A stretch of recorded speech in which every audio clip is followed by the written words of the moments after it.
आप देख रहे हैं एसडीएम न्यूज़। मैं हूँ रियाद अंसारी। इस वक्त मैं महाराष्ट्र के ऐतिहासिक शहर औरंगाबाद से बात कर रहा हूँ और आज का मेरा विषय देखिए कि आज मेरे हाथ में एशिया अखबार है जो औरंगाबाद से शाये होता है, प्रकाशित होता है। मराठवाड़े का, महाराष्ट्र का बड़ा मकबूल-ए-आम पेपर है और इसके छठे पेज के ऊपर एक न्यूज़ है। देखिए, मैं इसकी 2-3 लाइन आपको पढ़ के सुना देता, फिर इंशाअल्लाह अपनी बात रखने की कोशिश करूँगा। इसके अंदर 2-3 लाइन इस तरह से है कि टीसीएस मामले में माखूस निदा खान को पनाह देने के बेबुनियाद इल्ज़ाम में कारपोरेटर मतीन पटेल का घर बुलडोज़र करने का इंतबा। आज मतीन पटेल तो कल किसी शेख सैयद या खान के घर निशाने पर आएगा। यूपी हुकूमत की तर्ज पर इंतज़ामिया को बुलडोज़र कल्चर को रोकना वक्त का तकाज़ा। मिली तंजीमें कब होश में आएंगी, शहरियान का सवाल। अब इसके अंदर जो भी आपको सब पता है, ये निदा खान का मसला, मैं इसमें ज़्यादा कुछ बोलना नहीं चाहूँगा। तो इसके अंदर बताया गया कि भाई कि इनको पनाह देने के इल्ज़ाम इनके घर के ऊपर कारपोरेशन ने जो तो इनके घर पर, इनके ऑफिस पर, कार्यालय पर एक नोटिस लगा दी कि भाई आपने बांधकाम परमिशन लिया है नहीं, या जैसा भी है आपने बगैर परमिशन के बनाए। बहुत सी बातें उसमें आ रही है और इसमें ये भी कहा गया कि भाई एमआईएम, इस्लाम पार्टी, कांग्रेस और वंचित से शहरियान को उम्मीद है कि भाई ये लोग मुत्तहिदा तौर पर मिलकर आएंगे और इसके बारे में एक अच्छा जो है तो एक एहतजाज दर्ज करवाएंगे। और मिली तंजीमों से अपील की गई है कि आप भी उठिए। और इसमें इस सिलसिले में मजलिस के रियासती सदर साबिक़ रुकन पार्लियामान इम्तियाज़ जलील से भी शहरियान की ख़ुसूसी उम्मीद वाबस्ता है। ये सारी बातें इसके अंदर आई हैं। अब इसी से मुताल्लिक़ मैं चंद बातें जो है तो आपके सामने रखना चाहता हूँ। अभी एशिया अखबार के छठे पेज पे तो आई हैं। मैं मुबारकबाद पेश करता हूँ एशिया अखबार के मुदीर आला जनाब शारिक नक्शबंदी साहब को कि आपने बड़ा इत्तेहाद का, आपके अखबार से एक बुलंद आवाज़ हुई है इत्तेहाद के लिए। वाकई अच्छी बात है, होना भी चाहिए।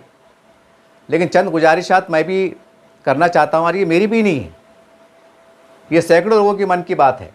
सिर्फ फ़र्क इतना है कि मैं अपनी ज़ुबान से कह रहा हूँ।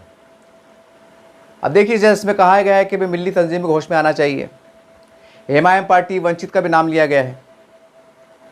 तो सवाल ये है कि आज ये प्रकरण हुआ, अब जो भी हुआ जैसे वो आपके सामने है, उस पर डिटेल में जाना चाहूँ नहीं मैं। लेकिन सवाल ये है, बात वही आ रही ना कि आज एक प्रकरण घटा, आज एक मुस्लिम कॉरपोरेटर्स पे जो भी जिस तरह से आफत या परेशानी आई तो शहर में इत्तेहाद की आवाज़ बुलंद होने लगी। सवाल ये है कि ये मामला इलेक्शन में क्यों नहीं होता। जैसे इसमें कहा गया कि वंचित है, इस्लाम पार्टी है, एमआईएम है, इनको एक जगह आने की ज़रूरत है। तो भाई अगर हम इलेक्शन में अगर एक जगह आते, बड़े लेवल पे हमारे ताल्लुक़ अगर बेहतर रहते तो ये इतनी दूर तक बात नहीं पहुंचती। अगर पहुंचती भी तो वो अच्छे तरीके से उसका रास्ता भी निकल जाता। सियासी बोलिए, क़ानूनी बोलिए, जैसा भी बोलिए, बात वही आ रही ना कि भाई एक नगर सेवक पे आँच आई तो इत्तेहाद की आवाज़ बुलंद हो रही।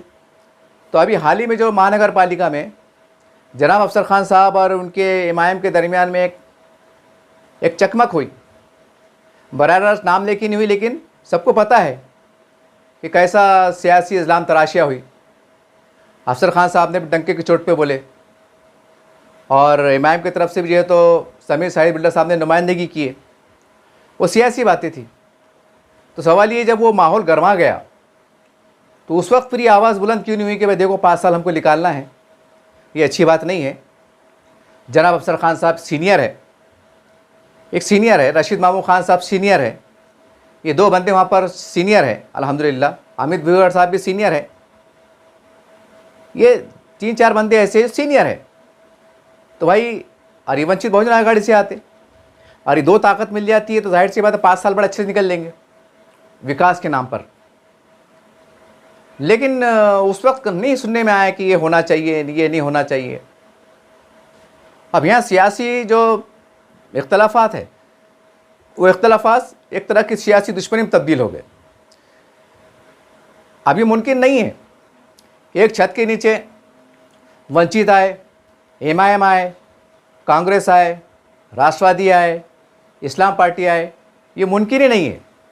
औरंगाबाद की जो सियासी ज़मीन, यहाँ का सियासी माहौल जिस तरह से गरमाया हुआ है, ये नामुमकिन नहीं है।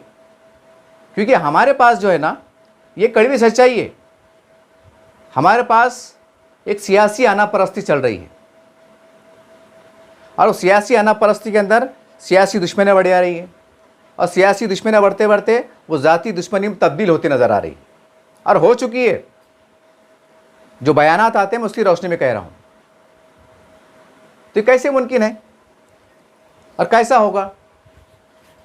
तो सवाल ये है कि ठीक है, आज मतीन पटेल साहब को बचाने के वास्ते या जो भी है, इसमें कहा गया हेडिंग के अंदर कि कल किसी शेख, किसी सैयद या किसी खान की बारी आएंगी। अगर आज हमने इस पर एहतजाज बुलंद नहीं किया तो सवाल ये है कि आज मतीन पटेल एक तरफ है और मिल्लत इस्लामिया कौम एक तरफ है। दोनों बड़ा कौन है? मतीन पटेल साहब है या मिल्लत इस्लामिया बड़ी है? मैं मतीन पटेल साहब के मुखालिफ नहीं हूँ, वो मेरे भाई हैं, मेरे दोस्त हैं, अल्लाह उनकी हिफाजत करे। मुझे कुछ से बदगुमानी नहीं है, कानून के हिसाब से काम हो रहा है। जो जैसा कानून की जांच होगी, जो जैसा पाया जाएगा वैसे फैसले होंगे। अगर गलती है तो सज़ा मिलेगी और अगर कुछ बात साफ़ सुथरी है तो रिहाई अमल में आ जाएंगे। साफ़ सुथरी बात है। तो मैं बोलना ये चाह रहा कि भाई आज मतीन पटेल है, एक तरफ एक ही चेहरा है और एक तरफ हमारे पूरे मिल्लत इस्लामिया का एक इत्तेहाद बोलिए या उसका मामला है। ये दोनों में बड़ा कौन है?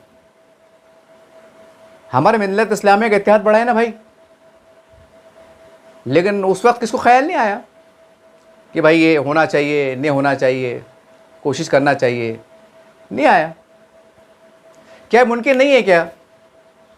अब ये बात अगर पेपर में छपी है तो मैं बोल रहा हूँ, वरना मैं कौन होता बोलने वाला? अगर मैं अपनी तरफ से बोलता था तो लोग बोलते थे मियाँ हमको सिखा रहा है क्या, हम क्या, हमने बाल सफ़ेद का, हमारे बाल सफ़ेद हो गए, काले हो गए, डुप्लीकेट हो गए, पता नहीं कैसी कैसी बात होती थी। लेकिन चूँकि पेपर में छपा है तो उसकी बुनियाद पे मुझे भी बात करने का मौका फराहम हुआ है और ये मेरा ख़्याल है। और यकीन मानो अगर सही देखा जाए तो पूरी शहरियान की राय है ये। लेकिन अब चूँकि अब उसको अपना ख्याल ही समझ लीजिए। अब जैसा इसमें कहा गया था, अब ये मुमकिन नहीं है क्या कि भाई हाउस के अंदर MIM के जितने 26 नगर सेवक हैं, 3 काफ मेंबर मिला के, ठीक है, ये जनाब अफसर खान साहब का, हमारे रशीद मामू साहब का, वंचित बहुजन अघाड़ी के हमारे अमित भयोगढ़ का साहब का एक वाहलियाना दिल से एहतराम करें? मुमकिन नहीं। करते हैं आप कुछ लोग कमेंट करेंगे, अरे जनाब धूप लगी क्या, करते ना वो झगड़े कर रहे क्या, मार रहे क्या? अरे वो नहीं जी, एक जो ओरिजिनल मिलाप है वो उसकी बात कर रहा मैं। ये दिखावे के वास्ते नहीं, ये चूहों तो दिखावे के वास्ते तो फिर तो अब अजीत दादा था पवार का देहांत हुआ था, तिमते अजरी साहब भी पहुंच गए थे वहाँ पर। एक सहानुभूति बोलो या हमारे कल्चर के नाते बोलो। लेकिन उससे पहले अगर जो भाजपा में गए थे वो, सॉरी मतलब भाजपा से अलायंस करे थे अजीत पवार ने, तो उस वक्त किस तरह से बयान आए थे, सियासी बयान, वो रिकॉर्ड पर है।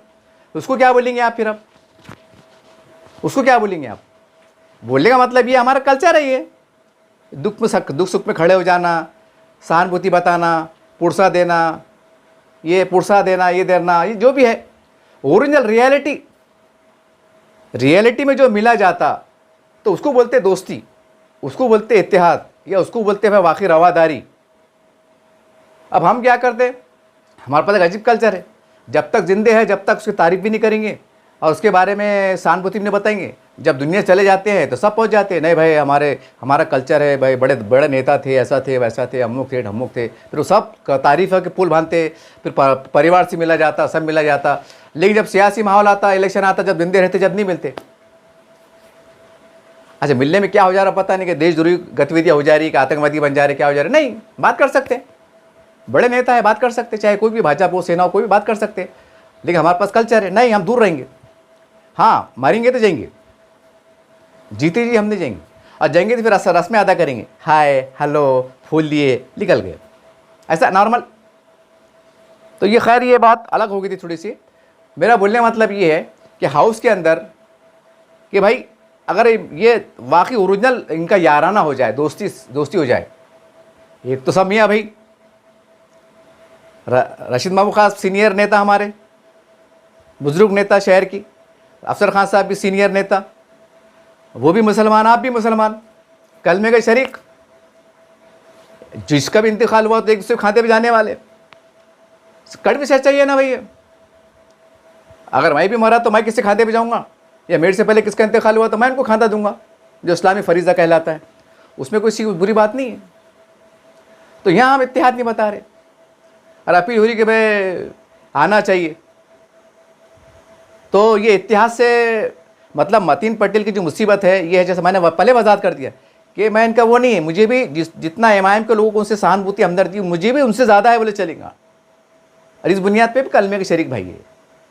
चलो सियासी मामला चलते रहता है, लेकिन सवाल वही है ना कि भाई एक मतीन पटेल साहब बड़े हैं, क्या मुसलमानों का इत्तेहाद बड़ा है? अब ये कड़वा सवाल है ना, अब ये आपको तय करना है बड़ा कौन है। यानी इनके वास्ते आप बोले कि वंचित भी आ जाओ, इस्लाम पार्टी भी आ जाओ, ये भी आ जाओ, वो भी आ जाओ। अब ये क्या बात हुई? कौमी मामले में एक साथ नहीं आते। शहर में पानी के मसले हैं, कचरे के मसले हैं, लाइट के मसले हैं और दीगर और भी डेवलपमेंट के काम हैं, उसके वास्ते एक नहीं होते कि भाई कौम का मसला है, ठीक है हम इलेक्शन एक तो खिलाफ लड़ ली, कोई मसला नहीं है, लेकिन आप सीनियर हैं, बड़े लोग हैं, जैसा जो भी है, कुछ आपकी रहनुमाई में, मैं आपकी सरपरस्ती में, कुछ आपसे मशवरे से या कुछ राय हम आपको देंगे, अगर हमारी बात अच्छी लगे तो आप कबूल कीजिए। ज़रूरी नहीं कि भाई उन्होंने फैसले करना पड़े, तो ऐसी बात नहीं, आप भी बेहतर फैसले कर सकते, बेहतर राय दे सकते, मिलजुल के काम हो सकता, शहर का विकास हो सकता, मुस्लिम महलों का ग्रेड मेड का विकास हो सकता। लेकिन इसके ऊपर इत्तेहाद की दुहाई नहीं जाती। कोई मसला आ गया, कुछ ये आ गया, हमारे पास एक अजीब कल्चर है। इससे पहले भी औरंगाबाद नाम का मसला निकला था कि औरंगाबाद नाम बचाने के वास्ते बचाना है। छत्रपति संभाजी नगर औरंगाबाद की लड़ाई चल रही थी, अब तो खैर मामला क्लियर होगा।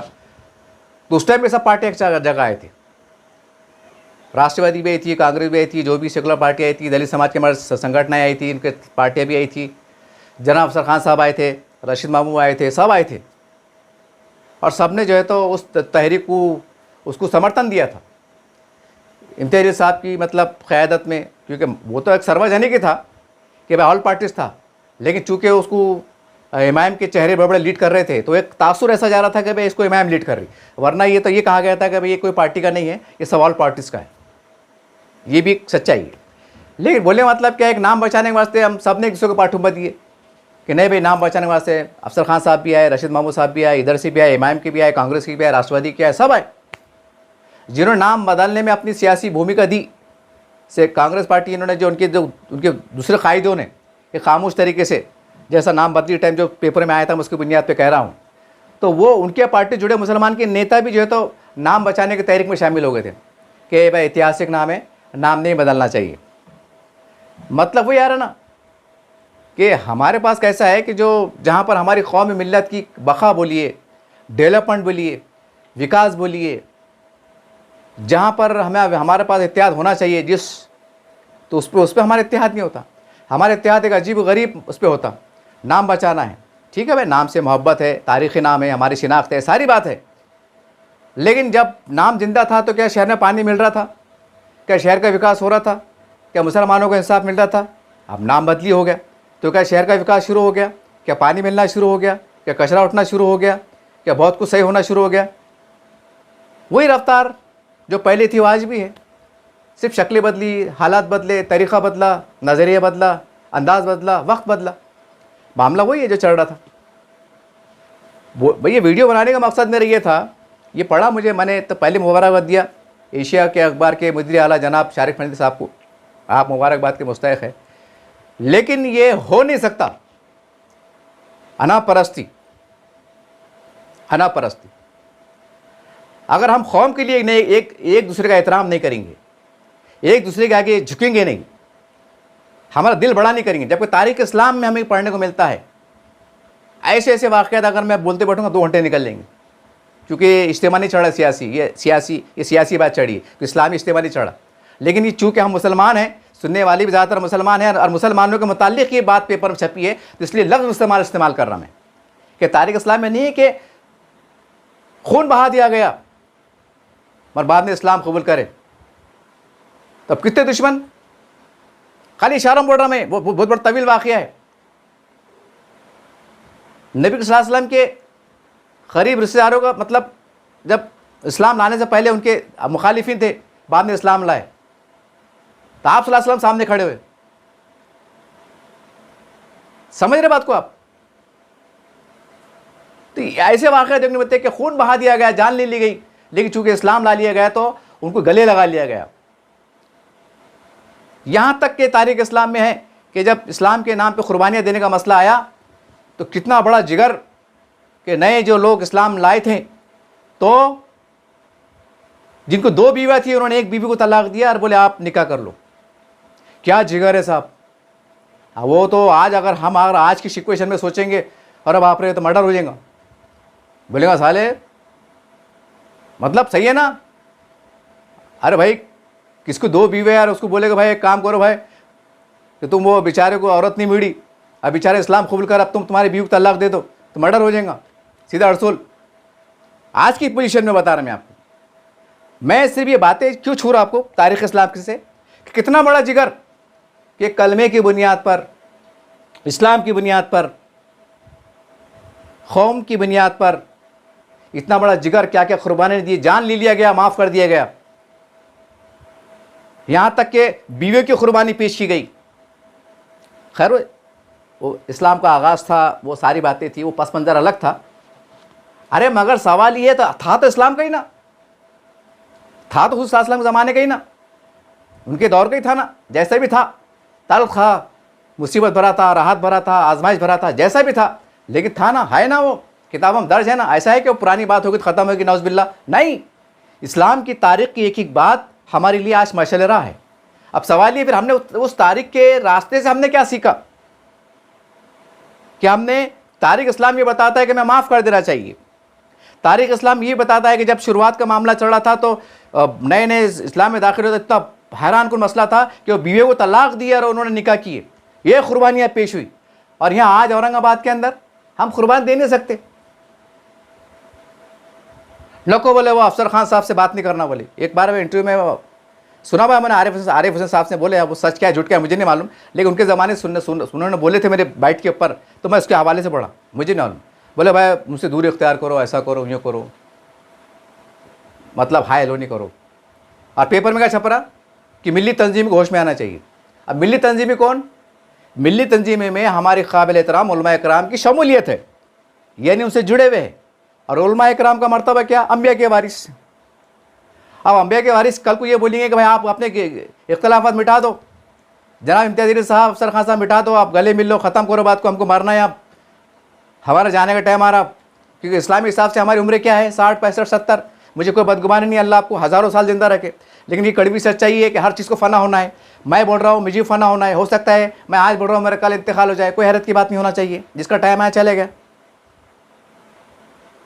कल को अगर हमारे उलमा इकराम ने इमारत शरिया ने अगर फैसला करे, अगर इनको बुलाए कि जनाब अफसर खान साहब आप भी आइए, इम्तियाज़ साहब आप भी आइए, कांग्रेस की भी आइए, भी आइए, इस्लाम पार्टी के जिम्मेदार भी आइए, ठीक है, अब अपना सियासी सफ़र जारी रखिए, जो भी पार्टी से वाबस्ता है आप, लेकिन गले मिल लीजिए, एक दूसरे का साथ दीजिए, एक दूसरे का एहतराम कीजिए, पुरानी बातों को भूल जाइए, माफ़ कर दीजिए, अल्लाह उसके रसूल के वास्ते माफ़ कर दीजिए। तो क्या माफ़ करेंगे? मैंने इस बारे में जनाब अफसर खान साहब से बात करा था, हालांकि वो उनसे बात करना बोले तो 10 बार सोचना पड़ता, क्योंकि बेबाक भी है, रुआबदार भी है, और फिर वो बिछड़ गए तो बिछड़ गए, मतलब हक़ के ऊपर वो फिर गिनते नहीं किसको। तो ऐसी शख्सियत के बाजू में बैठा और मैं सवाल कर रहा हूँ कि भाई इम्तियाज़ साहब से मतलब लोगों को कहना है कि आवाम की शरीयत की राय के मिल जाना चाहिए। अब जाहिर सी बात है वो ऐसा कड़ू सवाल था, वो चाहते थे मेरे को बात अब सुना सकते थे क्योंकि कैमरा चालू था, लेकिन मैंने कौम के दर्द से उनको सवाल करा था। मुझे पैसे थोड़ी मिले थे, इधर थोड़ी बोला था कि लो अंतर साहब 10,000 का घंटा लो, जरा पूछो बोला, जरा मिलाने कुछ करो बोला, नहीं। बोलने का मतलब ये है कि उस वक्त अफसर खान साहब ने बोले थे, मेरे रिकॉर्ड पर है वो, उन्होंने बोले थे भाई मेरे दिल में कुछ ख़राबी नहीं है, मैं यहाँ मिला, मैं वहाँ मिला, मैं किसी के मोहतम गए थे वहाँ मिला, हमने होटल में बैठ के चाय पिए, ये करे, देवचवार मिले, हमने तो पाठुमा दिए, हमने ये करे, हमने वो करे। ये जनाब अफसर खान साहब का बयान है, अभी हालिया महीना 2 महीने पहले का मेरा इंटरव्यू, ज़्यादा पुराना भी नहीं है, और इससे पहले भी उन्होंने बोले हुए। अब और अफसर खान साहब क्या बोलेंगे? वो तो ऐलानिया वर्ड है, ऐसा नहीं चलो भाई सामने नहीं आ रहे, पत्रकारों से बात नहीं कर रहे, खामोश रह रहे, मुकदमे में बात कर रहे, गोलमोल जवाब दे रहे, नहीं, डंके चोट पे पड़े, मैं यहाँ मिला, मैं वहाँ मिला, मैं वहाँ मिला, मैं ऐसा हुआ। तो उनका ही बयान है अफसर जनाब अफसर खान साहब का। कि भाई वो हमारे घर तक पहुंच गए थे पहले, वो बहुत डिटेल बात है, पूरे शहर औरंगाबाद को मालूम है। अब उसमें डिटेल बोल के मैं अपनी बात को बढ़ाना नहीं चाहता, जो मुझे उनके ज़रिए से मालूम पड़ी, जो ज़राए से मालूम पड़ी, मैं उसकी बुनियाद पर कह रहा हूँ कि बोले भाई उनके मरहूम भाई साहब का भी मसला आया था, जो भी बात था, बात कहाँ से कहाँ पहुँची, घर तक पहुँच रही। अरे भाई ये किस तरह की सियासत है, ये किस तरह की राजनीति है? बोलना मैं ये चाह रहा, हालांकि ये मुद्दा अलग था, ये मुझे एक तरह से देखा जाए तो मुझे बोलने का अधिकार भी नहीं है, लेकिन जब मसला कौम का आ रहा तो मैं भी तो कौम के दरमियान से आ रहा ना। जाहिर सी बात, अगर आप मेरे बड़े हैं तो फिर हमारा काम है आपको मुखातिब होना। अगर आप बड़े तो हमारा काम है आपसे रिक्वेस्ट करना, आपका एहतराम करते हुए आपसे गुजारिश करना, ये हमारा काम है। उस निस्बत से मैं बात कर रहा हूँ, वरना मुझे क्या है भाई, बड़े बड़े लोगों की बड़ी बात है, अफसर खान साहब की बड़ा मामला है, इनका बड़ा मामला है, अब वो बड़े लोगों की बड़ी बात रहती है, उसमें हम क्या है, हमारा मामला चढ़ा छोटा मोटा, लेकिन हम भी कौम के दरमियान से आते हैं ना, तो हमारी भी चाहे ना कि औरंगाबाद के अंदर जो है तो एक इत्तेहाद कायम हो, हम भी चाहते ना। हम बोले तो मैं अकेला नहीं हूँ, सैकड़ों लोग चाहते। लेकिन बात वही है ना, आज पेपर में आए कि भाई इस मिली तंजीमों को आगे आना चाहिए, होश में आना चाहिए। लफ्ज़ होश का इस्तेमाल हुआ, क्यों भाई? कल को अगर ये उलमा इकराम, हमारे शरिया के ज़िम्मेदारान, हमारे काबिल एहतराम उलमा इकराम, कल को अगर ये मीटिंग कॉल करे कि आइए गले मिल जाइए और अल्लाह उसके रसूल के वास्ते माफ़ कर दीजिए, तो क्या ये लोग राज़ी होंगे? राज़ी होंगे तो लब्बैक अल्हम्दुलिल्लाह। लेकिन जहाँ तक मैं महसूस कर रहा हूँ, जो खरीस में देख रहा हूँ, उस बुनियाद पे कह रहा हूँ, कोई बदगुमानी से नहीं कह रहा हूँ, ये आ ही नहीं सकते। बात यहाँ तक दूर पहुँच गई। हालांकि इस्लाम का तारीख़ का मुताला करे तो बिल्कुल हम इसमें कोई हमारी कोई दुश्मनी नहीं, हमने खून मर्डर नहीं करे हुए, हम एक सेकंड में माफ़ कर सकते, एक दूसरे में गिले शिकवे मिटा सकते। लेकिन अब क्या करेंगे? अफसर खान साहब ने तो पहल करे थे, अब उनका कहना है उसके बाद ही लफड़े हुए, फिर आप किसको बोलेंगे? आप कौन जिम्मेदार है, कैसा जिम्मेदार है? मैं पहले कह दूँ, देखिए कि मैं इसके अंदर कुछ गैर ज़रूरी इन्वॉल्वमेंट नहीं हो रहा। मैं पहले कह रहा हूँ, आप शहर के बड़े लोग हैं, आप जिम्मेदार हैं, हम आपको मानते हैं, जनाब अफसर खान साहब को, इम्तियाज़ साहब को, जो भी है, अपने जायद खुरी साहब है, रशीद मामू साहब है, ये आप हमारे शहर के ज़िम्मेदार लोगों में से, और हम आपको हमारा बड़ा मानते हैं। मैं उस निस्बत से आपको मुखातिब हो रहा हूँ और आपसे मैं गुजारिशात भी कर रहा हूँ। और यूँ समझिए कि मैं पूरे शहरियान की तर्जुमानी कर रहा हूँ, ये मेरी अकले की तर्जुमानी नहीं है कि मैं कह रहा हूँ तो ठीक है, इंडिविजुअल तौर से मैं कह रहा हूँ। लेकिन आप शहर में बोलेंगे ना, घूमेंगे ना, तो कई शहर के लोगों का है, अरे यार अपने लोग लड़ रहे बोले आपस में, यार शहर के माहौल का क्या चढ़ा, देश में क्या चढ़ा, कितने मुसलमान मार खा रहे, कितने बुरे बुरे हालात आ रहे, अपने लोग एक दूसरे कपड़े फाड़ रहे, ये सैकड़ों लोग औरंगाबाद में बोल रहे और आज से नहीं बोल रहे, कई महीनों से बोल रहे। तो भाई इसके ऊपर कब लगाम मिलेंगी, कब ब्रेक मिलेगा, कैसा होगा? मतलब वही आ रहा ना, कल अगर ये हादसा अगर नहीं होता था तो पेपर में छपता था क्या? क्यों?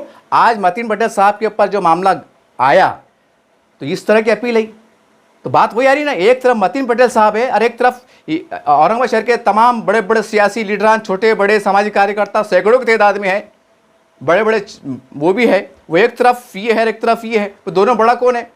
मतीन साहब का मतलब मसला बड़ा है कि हमारा कौमी इत्तेहाद बड़ा है? ये सवाल है मेरा है कि अब सवाल गलत है सही, आप कमेंट करके बताइए। मैं बुराई से हरगिज़ नहीं बोल रहा, कड़ू बोल रहा, तल्ख बोल रहा, लेकिन अपना समझ के बोल रहा, आपको बड़ा मानते हुए बात कर रहा, कोई इसी वो अंदाज से बात नहीं कर रहा, क्योंकि इसके ऊपर अब शहर में चर्चा शुरू हो गई।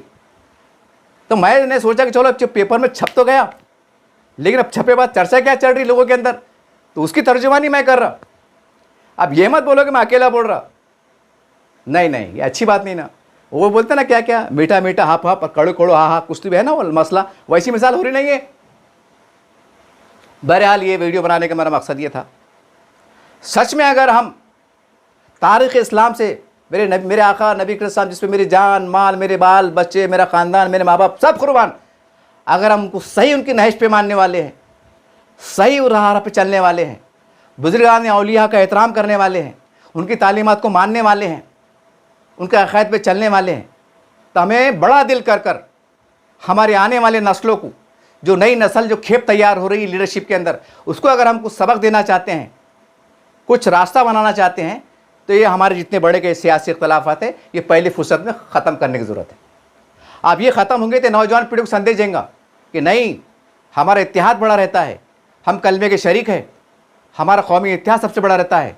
सियासी पार्टियाँ बात की बात है, देखती है जो भी है। तो ये पैगाम आपके ज़रिए से ये नए नस्लों को मिलेगा।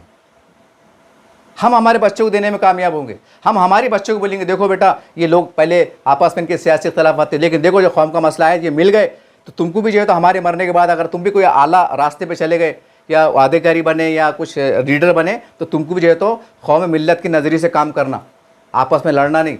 और लड़ाई करें तो छोटी मोटी वहीं ख़त्म कर देना बात को। हम भी जो है तो हमारे नस्लों को पैगाम देंगे, आपकी मिसालें देंगे। लेकिन आप यहाँ जो को तू मामला रहेगा, तलवारें तनी हुई रहेंगी, तलवारें खिंची हुई रहेंगी, तो हम हमारे बच्चों को क्या सिखाएंगे भाई?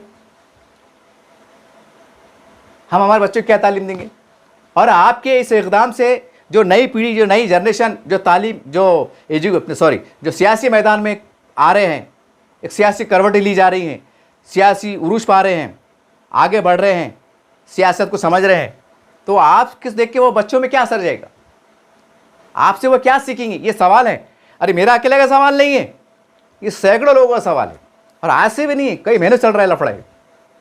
लेकिन आज पेपर में कुछ छपा, बाज़ाब्ता वंचित का भी नाम आया, इस्लाम पार्टी का भी नाम आया, इस्लामी तंजीमों का नाम आया करके, मैं ज़रा इनके हवाले से ये पेपर में जो न्यूज़ आई छठे पेज के ऊपर एशिया के करके मैं बोलने पे मजबूर हुआ। और बोलने मजबूर हुआ बोले तो मैं इस तरह से नहीं बोल रहा कि आपके मुखालिफ बोल रहा। ये वजाहत कर ले, आप नोट कर ले। मैं आपके दरमियान से हूँ, आपसे हमारे बड़े हैं, तो ऐसा समझ लीजिए कि मीटिंग चल रही। लेकिन मीटिंग कैसी चल रही? एक चैनल के माध्यम से चल रही, ताकि ये आवाज़ घर तक पहुँचे, कमेंट्स भी आए कि वाकई ये बंदे ने सही बोला कि झूठ बोला, क्या फेंका पाक करा। नहीं, तो मेरी इस हालात को देखते हुए, और एसआईआर का मसला चल रहा है, एनपीआर चल रहा है, जो भी चल रहा है, जनगणना चल रही है, कैसे कैसे वाक़यात रूनुमा हो रहे हैं, कभी जन्म प्रमाण पत्र को लेकर, कभी कैसे लेकर, कभी बोगस के नाम पर, कभी घुसपैठिए के नाम पर, कभी बंगलादेशी के नाम पर, कैसे कैसे शिकंजे कैसे जा रहे हैं, कैसे कैसे बदनाम करने की कोशिश की जा रही है, कैसे कैसे हरासमेंट किया जा रहा है, और विकास के काम में कैसी मजबूरी आ रही है, बाधा आ रही है, रुकावटें आ रही है। और ये कौमी मसला है। अगर किराड़पुड़े के अंदर कुछ अगर मामला रुक रहा है, अब ये मसला नहीं है कि वहाँ के नगर सेवक एमआईएम है, वो प्रभाग एमआईएम का है तो वो एमआईएम को तकलीफ हो रही, नहीं, वो सैकड़ों लोग जो कलमे के शरीक है उनको तकलीफ हो रही। ये भी देखना पड़ेगा ना। अभी सारी मसले है ये, अब पेचीदगी में पेचीदगी है, ये मसले हैं। तो बहरहाल ये वीडियो बनाने का जो मकसद था मेरा वो यही था कि आज शहरियान की राय है, शहरियान का पुरज़ोर मुताला है कि आप जब तक जितने बड़े आज जो हमारे सरों पे ज़िंदा है, अल्लाह आपको सलामत रखे, कोई बदगुमानी नहीं है, लेकिन आप पहल करेंगे, आप आगे बढ़ेंगे तो शहरियान को हौसला मिलेगा। औरंगाबाद की जो लोग हैं जो एहसास से कमतरी में डूब चुके हैं, एक खौफ में जी रहे, क्या होगा, कैसा होगा, ये आपस में लड़ रहे थे, हमारा क्या होगा, उसका क्या होगा, कौन बचेगा, कौन बीच में आएगा, कैसी नुमाइंदगी होंगी, या सोच में है। तो ये खौफ से अगर उनको निकालना है, इनको अगर हौसला देना है, तो ये जो सियासी इख्तलाफात है, ये सियासी दुश्मनियाँ हैं, ये आपको तर्क करना पड़ेगा। और दुनियादारी के वास्ते नहीं, एक अल्लाह उसके रसूल के वास्ते तर्क करना पड़ेगा। आपको आगे बढ़ना पड़ेगा। और याद रखो, इस्लाम से बड़े आप नहीं हैं, मेरे नबी के सल्लल्लाहु अलैहि वसल्लम की तालीमात से आप बड़े नहीं हैं, तारीख़ से हमको सबक मिलता है उससे आप बड़े नहीं हैं, आपकी अना उससे बड़ी नहीं है, आपकी पार्टी उतनी बड़ी उससे बड़ी नहीं है, आपका ओहदा, आप जो भी ओहदे पे होंगे, लेकिन आप मेरे नबी करीम सल्लल्लाहु अलैहि वसल्लम की तालीमात है जो हक़ है उससे आप बड़े नहीं हैं। यह आपको समझना पड़ेगा। अगर कौम की बात करते हैं, अगर इस्लाम की बात करते हैं, मिल्लत इस्लामिया की बात करते हैं, अल्लाह रसूल की बात करते हैं, नारे तकबीर अल्लाह अकबर सदा बुलंद करते हैं, तो नारे तकबीर अल्लाह अकबर की सदा कौन लगाया था? ये तो भाई इस्लामी है ना नारा। तो इस नारे के पीछे हकीकत क्या है, कि सच्चाई क्या है, इसके अंदर कौन से इत्तेहाद की तरफ इशारा है, तो ये भी देखना पड़ेगा ना, ये भी देखना पड़ेगा ना, ये भी सोचना पड़ेगा ना, इसको भी समझना पड़ेगा ना, इसको भी सीखना पड़ेगा ना। कैसा पढ़ेंगे? नहीं बढ़ सकते।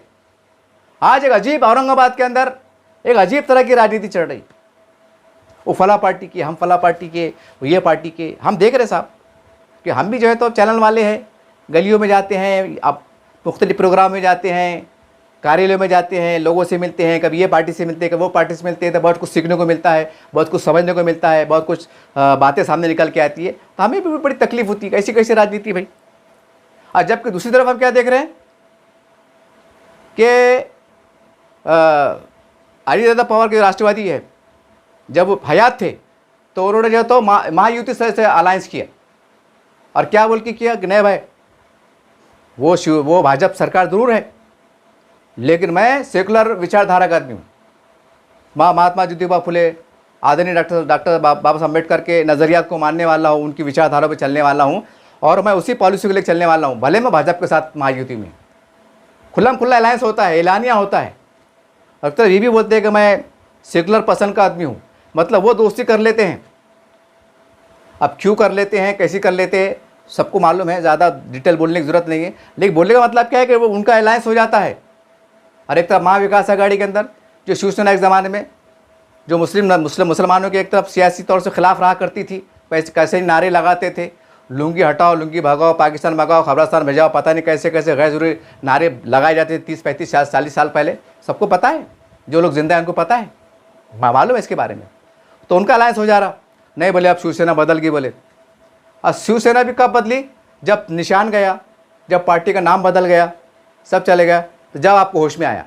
पहले होश में नहीं आए। अगर आज शिवसेना अगर वही ताकत में रहती थी, कोई दूसरी शिवसेना पैदा नहीं होती थी, तो मेरा सवाल ये कि आज महाविकास आघाड़ी बनती थी क्या? शिवसेना का कांग्रेस का अलायंस होता था क्या? भाजपा की या शिवसेना की युति नहीं टूटती थी तो क्या शिवसेना अपने आप को बदल पाती थी? ये सवाल है। अक्लमंद को इशारा काफी। बोलने का मतलब क्या है, तुम पे बल आई तो महाविकास भी बन जा रहा, महाविकास आघाड़ी बन जा रही, अलायंस भी हो जा रहा, कांग्रेस का, राष्ट्रवादी का, शिवसेना का अलायंस भी बन जा रहा, इधर महायुति में इनका अलायंस बन जा रहा। अच्छी बात है भाई, हमारे पास लोकतंत्र है, मैं इस पर टीका नहीं कर रहा। मैं आपको सिर्फ ये बोलना चाह रहा कि वो सियासी फ़ायदे हासिल करने के वास्ते या कुर्सियाँ बचाने के वास्ते, पार्टियाँ चलाने के वास्ते, पार्टियाँ बढ़ाने के वास्ते, अपनी ताकत को कायम रखने के वास्ते कैसे कैसे अलायंस कर लेते, कैसे कैसे अलायंस हो रहा है, चल रहा है, और फसला सरकारें भी चल रही है। तो भाई हम तो सरकार में नहीं है, जो भी हम छोटे मोटे लेवल पर क्या है, कहीं आमदार की शक्ल में, कहीं खासदार की शक्ल में, कहीं नगर सेवक की शक्ल में, हम तो महदूद दायरे में चल रहे हैं ना भाई, असब कलमे के शरीक। तो हम क्यों नहीं वो कर सकते भाई? मतलब वही आए ना भाई, हमने सियासी मुफाद परस्ती को सामने रखा। अगर कौम परस्ती के मामला अगर शुरू से रहता था, कौम परस्ती नहीं, इसके अंदर कौम का मसला है, तो मुझे ऐसा जाती तौर से लगता है कि शायद एमआईएम की वंचित का गठबंधन टूटता नहीं था। अगर शायद कौम परस्ती को सामने रखा जाता है कि नहीं कोई बात नहीं, कुछ सीटें हमको कम मिल रही परवाह नहीं, कुछ सीटें हमको छोड़ना पड़ी परवाह नहीं, लेकिन इसमें मुसलमानों की बका है, इससे मुसलमानों को आगे, मतलब भले उनको आमदाजात चुनके तो नहीं आएंगे बात की बात है, लेकिन दंगे नहीं होंगे, फिसाद नहीं होंगे, नफरत नहीं बढ़ेंगी, सब चटनी मिर्ची खाएंगे, जीएंगे। अगर कौमी नज़रिए से अगर सोचा जाता था तो मुझे ज़ाती तौर से लगता है कि गठबंधन में टूटा था। अगर कौम की बात रखते थे कि नहीं इसमें मेरी कौम का फ़ायदा है, भले मेरा नुकसान हो जाए, मेरी पार्टी का नुकसान, कोई टेंशन नहीं, लेकिन मेरी कौम का फ़ायदा होना चाहिए, शायद मुझे ऐसा लगता है ज़ाती तौर से। शायद आप मेरी बात से इत्तेफाक ना करें, लेकिन मुझे ऐसा लगता है। तो बात फिर घुमा फिरा के वही चाह रही कि हम हमारी, मतलब जो मैंने स्टार्ट में जो लफ्ज़ बोला अना परस्ती, तो मैंने क्या गलत बोला? अगर कौम परस्ती रहती थी तो सब मिलके रहते थे, एक दूसरे को माफ़ भी कर सकते थे, दुश्मनी भी नहीं होती थी। जब कौम परस्ती होती थी शुरुआत से तो शायद इतने भंगड़ भी नहीं होती थी, इतने तमाशे भी नहीं होते थे, इल्ज़ाम तराशे भी नहीं होती थी, गैर ज़रूरी बातें भी नहीं निकल के आती थी। लेकिन एक अजीब गरीब मामला चला कि भाई हम सियासी ताकत में उभर रहे, हम तुमसे कई गुना ज़्यादा है, तो फिर जाहिर सी बात है हमारी सियासी ताकत का जादू बोल रहा है। जो हालात दिख रहे उसकी बुनियाद पर बोल रहा हूँ मैं। हो सकता ना अब आज वंचित किस पे कहा गया कि इनको आना चाहिए? क्यों आएंगे भाई वंचित, क्यों आएंगी? सवाल है ना, कैसे आएंगी? अब है मिली तंजीमी की बात कि भाई आना चाहिए। अब जैसा उसमें कहा गया कि भाई बहुत से कुछ ऐसे सबूत जो बड़े अजीब गरीब गैर मियारी तौर से जो इसमें लिखा गया चैनल पे बोला गया कि कुछ ऐसे वीडियोस भी उसके अंदर पुलिस के उनके उसमें पाए गए। हमको नहीं मालूम, जो चैनलों पे आया, जो अखबार छपा, उसकी बुनियाद पे कह रहा हूं मैं। अब सवाल ये, मुल्ली तंजीम सोचेंगे ना, खुदा ना खास्ता पुलिस के पास क्या सबूत मिले, अगर सबूत अगर गैर मियारी मिल रहे होंगे और तस्दीक शुदा हो रहे होंगे तो क्या पुलिस कमिश्नर साहब बोलेंगे नहीं कि जनाब आला काजी साहब, मुफ्ती साहब, क्या आपके इस्लाम में इस बात की गुंजाइश है? तो इन्होंने क्या बोलना, नहीं नहीं नहीं नहीं, कैसा है वो ज़रा मामला अलग है, नगर सेवक है, कैसा है ज़रा मामला अलग है, ज़रा ऐसा बोलेंगे। अरे भाई पुलिस कमिश्नर है और आप मुफ्ती साहब है, नुमाइंदे करा उलमा इकराम है। अगर कमिश्नर साहब बोले साहब ये मैं आपको पर्सनल लेवल पर बता रहा हूँ, ये देखिए आप, क्या आपके इस्लाम में इसकी इजाज़त है और आपके इस्लाम में इसकी सज़ा क्या है? आप तो नुमाइंदे करेंगे भाई ये मत करो वो मत करो, जो भी है वो अपनी जगह दुरुस्त है, उस पर मैं कोई टीका नहीं कर रहा हूँ। लेकिन अगर सवाल ये इस्लामी नज़र से, अरे भाई मैं हूँ या मेरा बेटा है, मेरी बेटी ने अगर चोरी किया या मैंने चोरी किया, इस्लाम क्या बताता है? हाथ काट दो। कि ये बोलेंगे नहीं रियाज आदमी कौम का बंदा है, माफ़ कर दिया जाए। कि कई बहुत बड़े पार्टी का सरबराह का बेटा है कि चुन के आया हुआ है कि खासदार है, आमदार है, माजी खासदार है, माजी आमदार है। नको अंसारी साहब चुन के आए हुए थे, पुराने बड़े लीडर रह चुके, माफ़ कर दो। सवाल है ना, अगर मुसलमान की शरीयत क्या बताती है, ये पहलू को देखना पड़ेगा ना। हमने तो सज़ा लगा दी कि भाई मुरली तंजीम में होश में आना चाहिए, ठीक है, लब्बाइक, आपने बहुत प्यारी बात की। लेकिन जब तक के पूरी तस्वीर साफ़ नहीं होती, जब तक के दूध का दूध पानी का पानी नहीं होता, जब तक मुकम्मल वजाहत नहीं होती, तो ये लोग भी आगे कहाँ से बढ़ेंगे? अगर खुदा न खास्ता बढ़ भी गए और पुलिस के साहब ने तन्हाई में उनको बोले खाजी साहब ज़रा बाहर निकली, बाकी दिगर लोग आप बड़े नुमाइंदे करें ना उलमा इकराम, हाँ ये क्या है? ये है ना हमारी रसवाई, हमारे बड़ों की रसवाई है कि नहीं? अल्लाह ना करे, कोई बदगुमानी से बात नहीं कर रहा। जो पेपर में छपा, जो चैनलों पे मुख्तलिफ चैनलों पे आया, मैं उसकी बुनियाद पे कह रहा हूँ। मुझे कोई बदगुमानी नहीं है, कोई नाराज़गी भी नहीं है, लेकिन भाई सच्चाई को देखना पड़ेगा ना हमको। अब अगर कौम के अंदर भी अगर हो रहा, अगर मैं एड़े चाले करूँगा, मैं कौम को धोखा दूंगा, कुछ भी करूँगा, मैं चरस गाली धंधे करूँगा, क्या आप मुझे ये बोल के माफ़ कर देंगे? नको अपने कौम का आदमी जान दो भाई, चरस बेचारा बेचन दो, ऐसा बोलेंगे आप तो बोलेंगे हराम है, ये धंधे कर रहा, एड़े चाले कर रहा, बोलेंगे सही है गलत है, ये सब देखना पड़ेगा ना हमको। तो ये पेपर मैंने पढ़ा, मुझे बड़ा अच्छा लगा, बहुत अच्छा लगा, और तकलीफ भी बहुत हुई। तकलीफ ये हुई, अच्छा इसलिए लगा कि इत्तेहाद की बात हुई, और तकलीफ मुझे ये हुई कि एक प्रकरण घटा तो इत्तेहाद की आवाज़ बुलंद होगी, और नहीं घटा तो चलन दो चक्री, जो छोड़ा चलने दो, महानगर पालिका जो छोड़ा चलने दो। तो बहरहाल अगर सच में, खैर ये तो जो वाक़या घटा, जैसे भी घटा, जो भी होगा, जैसे भी होगा, कानून से काम होगा, जांच चीज़ें से काम कर रही है, उसके ऊपर तो हम ना कोई टीका कर कुछ कर, क्योंकि मामला अदालत में भी चलेगा, चल लेंगे बराबर, ठीक है, उसके ऊपर तो मुझे कुछ बोलना नहीं है। कानून सबसे बड़ा है, कानून की जो काम कर रहा है वो है, सारी बातें हैं। इससे हटके सिर्फ एक ही बोलना है कि अगर सच में चाहते हैं कि मुस्लिम समाज का विकास हो, उनके वार्डों का विकास हो, पानी वक्त पे आए, कचरा उठे, मतलब वार्ड का विकास का चेहरा मोहरा बदले, मोहब्बतें बढ़े, तो सबसे पहले सियासी तौर पर हमको एक दूसरे को गले मिलने की ज़रूरत है, हमको एक दूसरे का एहतराम करने की ज़रूरत है। ये बात कड़वा सच है कि एक तरफ इम्तियाज़ जलील साहब जो है तो माजी आमदार है, माजी खासदार है, इमाम पार्टी के प्रदेश अध्यक्ष है, एक बड़ी पद है, बड़ा हुदा है, बात सही है।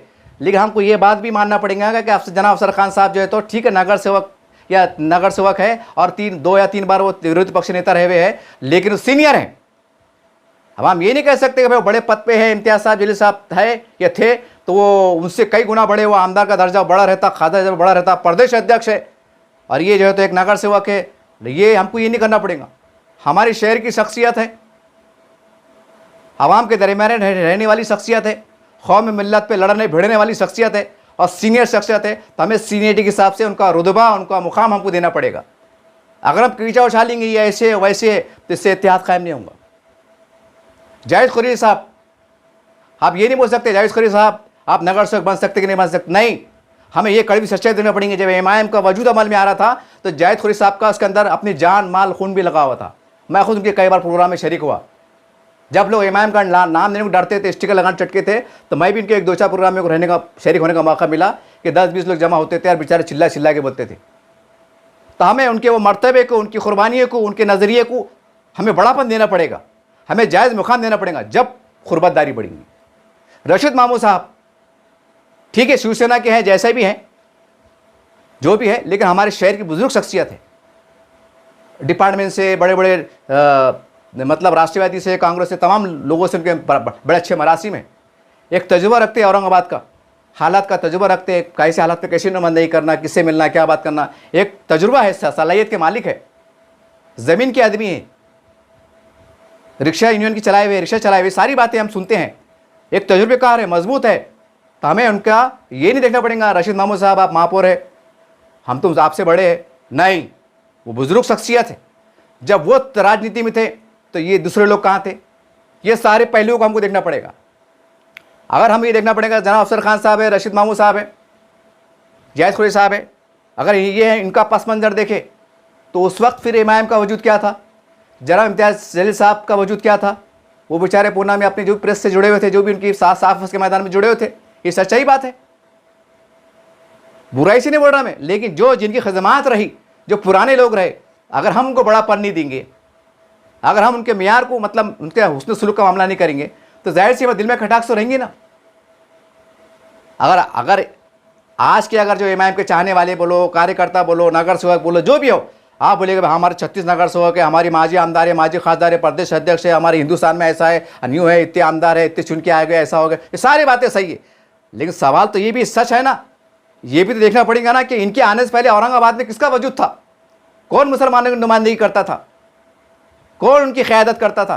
तो क्या इसको निकाल देंगे आप, इनको सरकार देंगे, हटाओ आप, वो कहावत है ना, एक डायलॉग है, हटा सामान की घटा, ऐसा डाले बोल के बस सरकार देंगे, नहीं। ये सारी बातें जिन्होंने इमाम कुछ चलाने में मददगार बने पुराने लोग, तो हमको भी इनको एहतराम का दर्जा देना पड़ेगा। जिन्होंने जो है तो हमने देखा कि जब वो आमदार के टाइम, खास टाइम कैसा लोगों ने कुर्बानियाँ दी, हम गवाह हैं, काफ़ी लोग गवाह होंगे कि अलग अलग पार्टी होने के बाद भी खामोश तरीके से कुर्बानियाँ दी है। तो क्या उनकी कुर्बानी को नज़रअंदाज कर देंगे आप, कि ये बोलेंगे जनाब हटो हजरत, क्या एड़े चाले कर रहे हो, लहर थी, लोग जनता हमारे साथ में थी, तुम नहीं भी आते थे क्या फ़र्क पड़ता था, क्या ऐसा बोल के आप नज़रअंदाज कर देंगे? क्या उनकी खिदमात को, उनके खामोश तरीके से जो उन्होंने कुर्बानियाँ दी है ये क़यादत खड़े करने के वास्ते, क्या उसको नज़रअंदाज कर देंगे आप? क्या भुला सकते हैं? जब ये सारी चीज़ें हम जब देखेंगे नहीं तो कहाँ से इत्तेहाद होगा और कैसे होगा? कहने का मतलब क्या है कि हमें जो सीनियर जो लोग हैं, पुराने लोग हैं, उनके तमाम के दर्जे को, उनकी कुर्बानियों को, उनके मामलात को लेके चलना पड़ेगा। हमें कीचड़ उछालना नहीं पड़ेगा, अरे वो तो यूँ है, अरे वो तो यूँ है, वो तो यूँ है। औरंगाबाद शहर ने वो नज़ारा भी देखा है, किराड़पुरे के अंदर जो मामला प्रकरण आया था, जो भी हुआ था, छोटा मोटा दंगा जो भी हुआ था, घड़ी थी, जो जनाब अफसर खान साहब रमज़ान के महीने के अंदर वहाँ खड़े हुए थे, मैं खुद गवाह है, कई लोग, कई औरतें आ रही थी, अफसर भाई ऐसा है वैसा है, मेरा बच्चा है, अमुक है ढमुक है, जो भी है, जैसा मामला था वो, मैं ज़्यादा नहीं पहचानता, चेहरा देख के पहचान लूँगा। तो अफसर भी खामोश चीज़ें तो वास्कोट में दाड़े थे और पैसे देते थे, किसको 1000 दे, किसको 2000 दे, किसको 5 दे, जेब खाली हुआ था उनको शाम में, और पैसे कम पड़ते थे तो ऑफिस से, होटल से पैसे मंगाते थे। मैंने देखा दूर से, अब वो उनकी मर्ज़ी से दे रहे हो, हम क्या कर सकते, लेकिन हम आंखों से देख रहे हैं ना कि पैसे दे रहे। हमको एक आमदार बनने का था क्या, कि खासा बनने, ठीक है इलेक्शन लड़े अलग चीज़ है, लेकिन एक बात जैसा तो हमें ये भी देखना पड़ेगा ना कि अफसर भी ये तो क्या आपको ऐसा कुछ भी इल्ज़ाम लगा देते क्या? अरे कौम के लिए खड़े ना, कि कुर्बानी आप भूल सकते क्या? कई मौके पर उन्होंने भरपूर नुमाइंदगी करे, क्या भूल सकते क्या? आपको ही बोलते हैं वो उनसे मिले हुए, इनसे मिले हुए, अरे भाई सरकारों के अंदर जो है ताल्लुकात रखना पड़ेंगे ना। अब महानगर पालिका में भाजपा का महापौर है, सेना के लोग मतलब मिलकर सरकार चला रहे, तो अगर इनसे अच्छे मनासिब बनेंगे तो फंड ज़्यादा लेंगे, इसका सबूत देखने को मिल गया। अफसर भाई के उनके ताल्लुकात जैसे भी थे, सियासी तौर पर अच्छे थे, कोई उनका फंड 5% फंड कम नहीं मिला, बराबर लेवल को माप मिला, झुकता माप मिला, धार नहीं दूध की धार डालते ऐसा माप मिला। पेपर में आई है इमाम के बारे में एक बहाना मिल गया कि भाई तुम ऐसी बात करते वैसी बात करते, एक चुप्ती भी अपना, और थोड़ा फंड कम करने की कोशिश की गई कि नहीं तुमको हम इतने देते और उनको उतने देते। अरे उनके तरह मरासिम अच्छे थे तो न तो अफसर भी अगर बोलते थे कि नहीं ऐसा वैसा कुछ भी अगर बात होती थी तो उनके साथ भी ये सुलूक होता था कि भाई तुम भी ऐसी बात करते, अब अफसर भाई तुमको भी काम देते। अल्लाह ना करे, मतलब बुराई से नहीं पड़ा, मैं आपको एग्जाम्पल में दे रहा। अरे भाई अगर मरासिम उनसे अच्छे हो जाए तो जाहिर सी बात है भाई इनका भी अच्छा चलेगा, फंड अच्छा मिलेगा, विकास के काम होंगे। तो बोलने का मतलब ये है कि ये सारी चीज़ें देखना पड़ेंगी हमको, ये एक पहलू नहीं है, कई पहलू छुपे हुए इसके अंदर, और इसके अंदर यकीनी तौर से सियासी तौर पर से कोई बढ़ नहीं सकता। अगर राशिद मामू साहब अगर नुमाइंदगी करेंगे एक बुजुर्ग होने की हैसियत से, सीनियर होने की हैसियत से, तो जाहिर सी बात है लोग कीड़े निकाल लेंगे। अरे सुना कि भाई वो वहाँ विकास अगड़े हम क्यों मानेंगे, हम तो ये पार्टी के बराबर है। या कोई दूसरा नेता उठेगा कोई भी पुराना, तो बोलेंगे भाई हम नहीं मानते, तुम तो राष्ट्रवादी के, तुम कांग्रेस के, हम तुम्हारी बात को नहीं मानते। ऐसे भी हो सकता। तो इसमें एक ही बेस्ट और मोस्ट ये है कि हमारे जो उलमा इकराम है, हमारा शरिया के जो लोग हैं, इनके ऊपर एक बहुत बड़ी अखलाकी मिली शरई जिम्मेदारी आई होती कि इनको एक लेटर तैयार कीजिए और जितों के इख्तलाफात हैं उनको अपने एम्परल लॉज बोलिए या कोई हॉल हो बोलिए, बाद अब तक खाने की दावत के साथ पहले प्री प्लानिंग तैयार कर लीजिए कि आपको अपने हामियों के साथ, जैसा जनाब अफसर खान साहब है, आप आपके हामियों के साथ आइए, 10-20 जो बड़े बड़े कार्यकर्ता हैं उनको साथ में लेके आइए। कांग्रेस के है, कुछ राष्ट्रवादी के है, कुछ एमआईएम के है, कुछ इसके उसके, जहाँ भी जिनकी भी इख्तलाफात है सियासी, कि किसको टिकट मिला नहीं मिला, कुछ वो इख्तलाफात है, जो भी है आप आइए, आप राजनीति कीजिए। आप वंचित में रहिए, एमआईएम में रहिए, शिवसेना में रहिए, कांग्रेस में रहिए, राष्ट्रवादी सब में रहिए आप, लेकिन जब कौम का मसला आया तो एक साथ होके चलिए, एक दूसरे का सहारा बनिए, माविन बनिए, मददगार बनिए, एक दूसरे को प्यार मोहब्बत से एहतराम दीजिए, जिसका जो जायज़ मुकाम है जायज़ मुकाम दीजिए, साथ दीजिए भी साथ लीजिए भी। हमें ये प्लेटफार्म तैयार करना पड़ेगा। जैसा मुस्लिम नुमाइंदा कौंसिल, जैसा मुस्लिम पर्सनल लॉ बोर्ड के अंदर सब है, सुन्नी भी है, शिया भी है, ये भी है। वहाँ ऐसा बोलते हो नहीं भाई तुम शिया है, हम सुन्नी है, हम ऐसे और वैसे, ऐसा बोलते नहीं। वो बोर्ड ऐसा है तमाम मुसलमानों की नुमाइंदगी करता। तो हमको इस नज़रिए से हमको सियासी प्लेटफॉर्म भी तैयार करना पड़ेगा।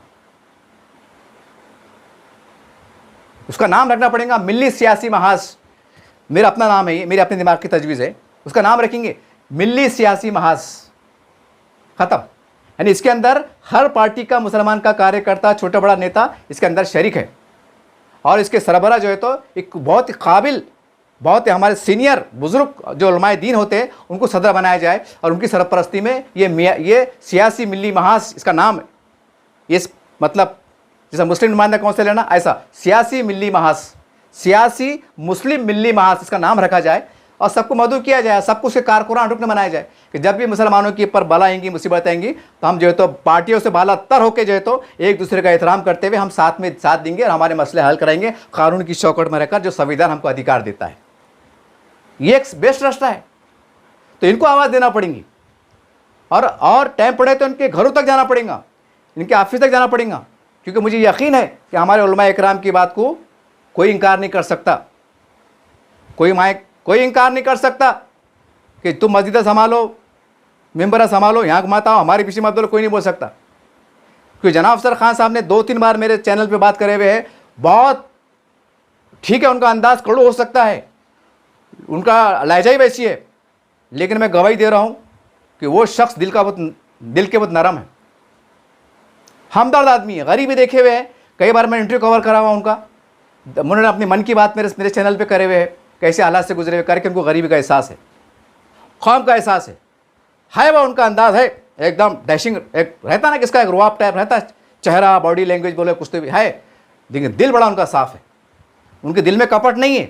आपको ये कमेंट नहीं करे क्या अंसारी साहब, अफसर खान साहब का बहुत फूल झड़ रहे, दे दी के 5,000 का बंडल, क्या कुछ ले ली क्या, उन्होंने दे दी क्या, हमारे पास चौथी पास अनपढ़ भी जाहिल भी बहुत लोग रहते। अरे मैं एक हक बात बोला, एक सच बात बोला, एक मोहब्बत मिलाने वाली बात बोला, मोहब्बत बांटने वाली बात बोला, एक मिलाने वाला माहौल पैदा करने वाली बात बोला। इस जाविये पे तो नज़र डालो ना कि ये हमेशा ही लिखते क्या, मिल गए क्या, ले लिए क्या, मिल गए क्या, ले लिए क्या। अरे ऐसा लेने देने की मेरी आदत रहती थी, हड़प झड़प की आदत रहती थी, तो मैं क्या मोबाइल लेकर फिरता था भाई, बड़ा कारोबार डाल के बढ़िया था। कुछ भी हिल्ला गिल्ला सिक्का जला के किसकी भी न्यूज़ नीचे ऊपर करके माहिती दे डाल के बढ़ जाते थे आगे, कई लोग बड़े हुए, लेकिन हक हलाल के खा रहे, आज तक खा रहे, कब तक खाएंगे, मर जाएंगे। अपने मिजाज में नहीं ना हो कि लेने ना दबजे ना, नहीं भाई, नहीं रहे मांग के ले लेंगे। आज भी अल्हम्दुलिल्लाह अफसर खान साहब मेरी मदद करते और बगैर बोले मदद कर देते, अल्हम्दुलिल्लाह। ये कौम का मामला। अब ये मत बोलो कि भाई अफसर भाई देते तो उनकी तारीफ कर रहे, नहीं, कौम का था इसको। अरे मेरे को नहीं, मेरा छोड़ो जी, मैं तो चिल्लर आदमी है। कई लोग जाते, अफसर भाई बच्ची की शादी है, अफसर भाई ऐसा है, अफसर पलंग नहीं ले लो, अफसर भाई मामला ऐसा है, अफसर भाई बच्चा पुलिस स्टेशन में मामला फंस गया, गाड़ी पकड़ेगी, ऐसा होगा वैसा होगा, अफसर भाई ऐसा है, अफसर भाई टाइम देते। मैं छोड़ो, मैं तो चिल्लर आदमी, मैं तो कुछ भी नहीं, गिनती भी नहीं बार चलेगा। लेकिन कई मैंने आंखों से देखा कई मतलब उसमें शादी में, ब्याह में, मौत में, मट्टी में खड़े रहते, मदद करते। अब इसको क्या बोलेंगे तुम? अब क्यों मदद करते हो? पैसा सबको प्यारा रहता है भैया, लेकिन कौम का दर्द है। मैं बोलना ही चाह रहा, खैर ये मौजूद थोड़ा भटक गया था। मैं ये बोलना चाह रहा कि ये जो मैंने मिसाल इसलिए दिया था कि ऐसा नहीं कि वो नहीं मानेंगे, लेकिन हमारे बड़ों को एक कामयाब पहल करना पड़ेगी, एक कामयाब नुमाइंदगी करना पड़ेंगे, और इस अंदाज से, लहबो लहजों से कि उनको समझाना पड़ेगा कि वो आपकी बात को इनकार ना कर सके। ठीक है, आप अपनी पार्टी का काम करो, सियासी तनकीद भी करो, लेकिन दायरे में रह के करो। पर्सनल लेवल पे कीचड़ में उछालो, घरों तक मत पहुँचो। जो भी इससे पहले चला वो नहीं होना चाहिए। एक शख्सियत पे भी मत पहुँचो। ठीक है, थोड़ा बहुत हल्का फुल्का बोलो, चलता है, चलन तो चक्री। तो बहरहाल इसके अंदर मैंने बहुत कुछ जज्बात में बह के भी कहा हूँ, कुछ रवानी के अंदर भी कहा हूँ, और यकीन मानिए कुछ किसी से कोई बदगुमानी नहीं है। जनाब अफसर खान साहब है, रशीद महमूद साहब है, जायद खुरेशी साहब है, इम्तियाज़ जलील साहब है, जो भी है, कांग्रेस के, राष्ट्रवादी के है, जनाब यूसुफ साहब है, शेख हाजी सरफुद्दीन साहब है, और जो भी है सभी पार्टी के, समाजवादी पार्टी की है, जो भी है अल्हम्दुलिल्लाह, जो भी इसके सरबराह है, ये बड़े इनके ज़िम्मेदार है अल्हम्दुलिल्लाह, सबका मैं एहतराम करता हूँ, सबको मानता हूँ। किसके ऐसे बदगुमान नहीं है। सियासी बयानबाजी चलती रहती, कभी चलते रहता, कभी बोलना पड़ता, सुनना पड़ता, ये अलग चीज़ होगी, लेकिन दिल से सब अपने हैं, दिल से सब एक है, क्योंकि हम सब आपस में भाई भाई ये कलमे की शरीयत पर, ये हमारा जज्बा है, ये मेरी सोच भी है, और हमारे दम तक रहेंगी। लेकिन बस ये दुख होता कि आप अगर आपस में लड़ेंगे तो हम आपसे क्या सबक सीखेंगे, और हमारे बच्चे आपसे क्या सबक सीखेंगे? कि एक सबक सीखेंगे, वही आ रहा ना पुराने ज़माने में कि एक ऊँट पे पानी पीता था तो दुश्मनी कानून चलती थी कि तुम्हारे ऊँट ने मेरे कुएं से या उस पर तुम्हारे से मेरे ऊँट से पहले पानी क्यों पिया, तो उसके ऊपर जंगें होया करती थी कबीलों के अंदर पर इस्लाम की तारीख में। लेकिन नबी सल्लल्लाहु अलैहि वसल्लम ने अपनी तालीमात के ज़रिए से जब इस्लाम की आमद हुई तो बता दिया कि नहीं, अखलाक सबसे बड़े हैं, मोहब्बत सबसे बड़ी है, ईमान सबसे बड़ा है, खुदा का डर, खुदा तक़वा सबसे बड़ा है। ये सारे हमको पढ़ने को मिलता, देखने को मिलता, तो इससे हम क्या सबक सीख रहे हैं? बहरहाल मेरी तमाम लोगों से गुजारिश है, ख़ास करके ऐसे हालात में, क्योंकि उलमा इकराम ने देश को आज़ाद कराने के लिए फांसी को फंदे चुमा है। मुझे बड़े हैरत होती है औरंगाबाद के मेरे काबिल एहतराम उलमा पर कि आप बड़े अंबिया के वारिस है, मैं आप पे क्या लब का शय करूँ, मेरी कोई हैसियत नहीं है, लेकिन एक अपनाइयत से आपको कह रहा हूँ, मुझे बड़े आप पे हैरत होती है कि आप चाहे तो क्या नहीं कर सकते हैं। इंशाअल्लाह आप चाहे अगर उठ खड़े हो तो क्या लोग मिला नहीं सकते? मिला सकते हैं। आपकी कोशिशें इंशाअल्लाह रंग लेंगी, अल्लाह की उसमें मदद देंगी। और इन्होंने को मर्डर नहीं करे हुए हैं, ये जो भी सियासी दुश्मनी ये ख़त्म हो सकती है, लेकिन इसके लिए ये पहल के अंदर ये बात ज़रूर सोचना चाहिए कि जो सीनियर है, जिनका वजूद बहुत पुराना है, हमको उनका जायज़ मुकाम देना पड़ेगा, उनको निगाह से देखना पड़ेगा। अगर आप ये बोलेंगे इधर से कि हम माजी आमदार है, माजी खासदार है, प्रदेश अध्यक्ष है और मैं बहुत बड़ा हूँ या बड़ा बन गया हूँ, तो आपको ये बात भी जहन में बिठाना पड़ेगा कि ये मोहब्बत है, आपको आवाम ने नवाजी है, ये मुसलमानों ने आपको वोट दिया है। जब पहली बार खड़े थे तब हमने भी वोट दिया है, मैंने भी वोट दिया हूँ, मेरे परिवार ने वोट दिया है, हमने जान माल लगाए हुए हैं। मैंने गरीबी के अंदर 20 से 25 हज़ार उस टाइम खर्चा करा था, मैंने कर्जा ले लेके बाद में कर्जा फेड़ा मैंने। इतनी कुर्बानियाँ मेरी भी अपनी शामिल है इसके अंदर। तो आप ये मत समझो कि हम बड़े, नहीं, हमारी कुर्बानियाँ शामिल हैं और हमारी कुर्बानियाँ आपसे तकाजा कर रही हैं कि कौम के वास्ते झुको आप। अब झुकने का मतलब ये नहीं कि पैर पड़ो हाथ पड़ो, नहीं, एक बावकार तरीके से अल्लाह उसके रसूल के वास्ते उसको बीच में रखकर, कुरान को सामने रखकर कि नहीं हम अल्लाह के वास्ते झुक रहे हैं और गले मिल रहे हैं, एक नया चीज़ ताकत बन रहे हैं, एक उभर रहे हैं। ये हो सकता है। ये जिन्होंने कुर्बानियाँ दी है ना, मैं कुछ भी नहीं है, कई लोगों ने बहुत बड़ी बड़ी कुर्बानी दिया है, ये उनकी कुर्बानियों को तकाजा है, उनकी वक्त, उनकी कुर्बानियाँ, उनका कीमती वोट पुकार के कह रहे हैं कि इत्तेहाद की तरफ बढ़ो। लेकिन अगर उस कुर्बानियों को आप नज़रअंदाज करेंगे, अरे ये बोलेंगे ना अब हम है तो कोई नहीं, हम है तो क्या काम है, बाकी सब काम है, ये चलने वाला नहीं, ये चलने वाला नहीं। बड़ी माजरत के साथ कह रहा हूँ, ये चलने वाला नहीं। तो मेरे आखिरी में मैं शरिया के ज़िम्मेदारों से, उलमा इकराम से अदबन गुजारिश है कि खाली मतीन पटेल ही नहीं, हर मुसलमानों के मामलात में हमें इत्तेहाद का मुजाहरा करने की ज़रूरत है।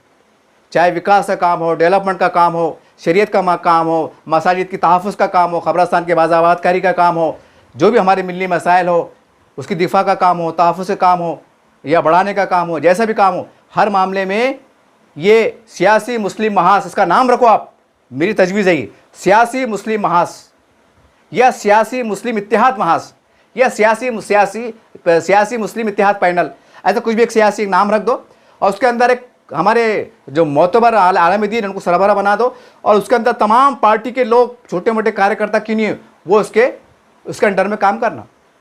जब मिल्लत के मसाले आएंगे तो वो फैसला करेंगे, हम तय करेंगे हमको आगे रणनीति कानून के दायरे में, संविधान के दायरे में कैसे आगे बढ़ाना है। जैसा नाम बचाने वास्ते बढ़ाए थे, जैसा नबी सल्लल्लाहु अलैहि वसल्लम के सामने जब मुस्ताही के मामला आया था सब हमने बढ़ाए थे, बहुत से मामलात में हम एकजुट आए थे, मुस्लिम आरक्षण में हम एकजुट आए थे। तो ऐसे मामलात में हमको आगे बढ़ाना पड़ेगा। ये एक मेरी हकीर सी राय है और मेरे साथ साथ ये मत समझो कि मेरी अपनी राय है, ये सैकड़ों लोगों की राय है। ये मेरी, अरे आपकी राय नहीं, ये 6-7 साल भर से लफड़ा चल रहा है, ये अखबार में छप गया, आज ये हर बहुत मामला चल रहा। तो आप मेरी बात को किस निगाह से देखते हैं, खुदा आपसे हाथ जोड़ के गुजारिश है, कम से कम ये वीडियो में गैर ज़रूरी कमेंट मत करो, क्योंकि ये मामला एक कौमी इत्तेहाद का है, नाराज़ लोगों को मिलाने का है। तो खुदा इसके अंदर कोई गैर ज़रूरी कमेंट मत करो कि दलाल लिख दिए, मलाल लिख दिए, कलाल लिख दिए, मत लिखो, किसके बारे में कोई बदगुमानी मत करो, बल्कि आप जो भी पार्टी को मानते हैं उनके सरबराह को नाम लिख के बोलो कि साहब आगे बढ़ो, इत्तेहाद करना वक्त की ज़रूरत है, साहब आगे बढ़ो, इत्तेहाद की वक्त ज़रूरत, हम आपके साथ में, हम आपके पीछे। ऐसा अगर कमेंट आएंगे तो हो सकता है कि हमारे जो बड़े जिम्मेदार हैं, खासकर उलमा इकराम, इनको भी एक मैसेज आएगा कि यार लोगों की राय है, चलो हम भी आगे बढ़ते हैं। अगर आप इसमें लिख देंगे तू दलाल है, मैं कलाल है, तूने ले लिया का, छुपा लिया का, तो गलत बात है। कम से कम ये इस मामले के अंदर मेरे आपसे गुजारिश है, ना मुझे बुरा बोले, ना किसी को बुरा बोले, ना किसको दलाल लिखे, मत लिखो आप। अगर हमको मिलना है, अगर हम कलमे के शरीक है और हम अगर इस्लाम को मानने वाले हैं, तो हमारे इस्लाम में ये भी लिखा है कि हमें दरगुजर करना चाहिए। यार तारीख़ इस्लाम में कैसे कैसे वाक़यात देखने को मिला, वो वाक़यात क्या थे, वो वाक़यात आज हमको दावत फ़िक्र दे रहे हैं कि हमें ऐसे वक्त में आपको ये कदम बढ़ाने की ज़रूरत है। छोटी मोटी बात नहीं है साहब, अगर डिटेल बोलते बैठूंगा 4-5 घंटे निकल देंगे। तो बहरहाल मुख्तसर में इतना बोलने का मतलब था कि ऐसे इत्तेहाद पैनल बनाने की ज़रूरत है और तमाम सियासी लीडरों को जो भी है, जिनकी जैसी भी इख्तलाफ है, गली लेवल पे हो, महल्ले लेवल पे हो, बड़े लेवल पे हो, शहर लेवल पे हो, स्टेट लेवल पे हो, तो हमको इसके बारे में इनके घरों पे जाना पड़ेगा और अल्लाह रसूल के वास्ते जाना पड़ेगा और समझाना पड़ेगा, मनाना पड़ेगा। तो हो सकता है आने वाले वक्तों में को जो बलाएँ मुसीबतें आने वाली होंगी या आ रही होंगी, तो अच्छे अंदाज से, क़ानूनी अंदाज से, सियासी अंदाज से हम दिफा करने में कामयाब रहेंगे, हम रोकने में कामयाब रहेंगे, हम मतलब परेशानी से बचाने में कामयाब रहेंगे हमारी कौम मिल्लत। ये आज वक्त और हालात का तकाज़ा है। ठीक है, मैं बात ख़त्म करता हूँ। मेरे बोलने में कुछ गलती कम ज़्यादा होगी, माफ़ी चाहता हूँ, सभी से माफ़ी चाहता हूँ। अगर किसी को मेरी बात बुरी लगी होगी तो ठीक है, बोला चला माफ़। देखते रहिए आप चैनल। जय हिंद, जय महाराष्ट्र।